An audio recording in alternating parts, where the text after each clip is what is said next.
Hi, I'm Phil Bedford and welcome to the Rebel Networker.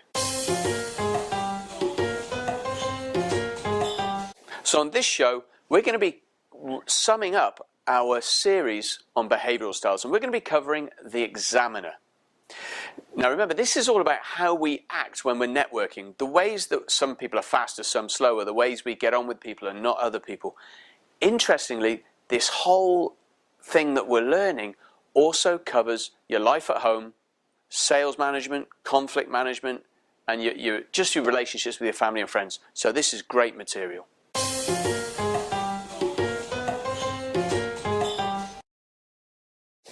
So we're looking this time at examiners. Now our examiners are decisive paced or slower paced, just like our nurturers. But the difference is that nurturers are all about people and relationships, whereas examiners tend to be more about the task, tick boxes, getting the job done, how things work. They tend to be very analytical and they love research. Probably as kids they took apart all their toys to find out what worked inside. They like to know the why behind things, and they're perfectionists.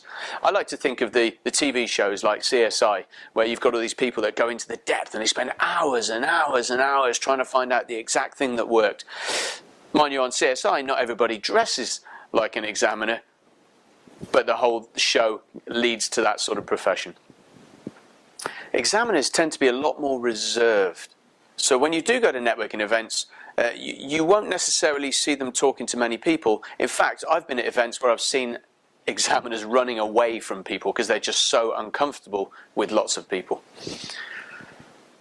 They tend to wear dated clothes, so their clothes can often be good quality, but it tends to be a little bit older because they don't believe in shopping and they're about return on investment. So they'll often wear something and wear it and wear it and wear it until it falls apart. They like darker clothes, again, so they can mix and match. They don't have to go shopping. And again, they're often awkward in networking events. So you'll see them often standing here like this because that's a defense mechanism. And so crossed hands is often a sign for examiners. If you want to network with an examiner, you need to show them you're a serious business person, that you make sound decisions for your business, that you have integrity, that you can run a profitable business. And by the way, they're also very suspicious that they're going to be wondering why you're talking to them. One of the biggest turn-offs for an examiner is when people smile too much. If you smile too much with an examiner, they probably won't trust you because you're thinking you're trying to manipulate them. So examiners, we need to realize that we're very, very reserved here. And just because somebody's being friendly doesn't mean they're trying to get anything out of us. They could just be starting to be friendly. So examiners, realize that sometimes we need to lift up our energy levels a little bit, talk a little bit more about people and relationships, and move slightly away from the business if we want to build relationships.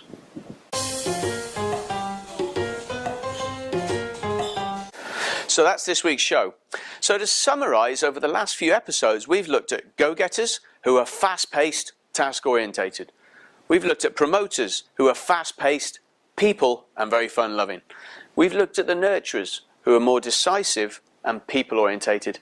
And this week, the examiners who are, again, decisive and more task-orientated. So I'm pretty sure you've come away with some great material here on how you can start to improve your relationships with people who are just not like us. Remember, if you want to know more, contact me directly at phil@thereferralinstitute-me.com and we'll open a dialogue to see how we can help you further. There's some more great material coming up on the future shows. Rebel Network.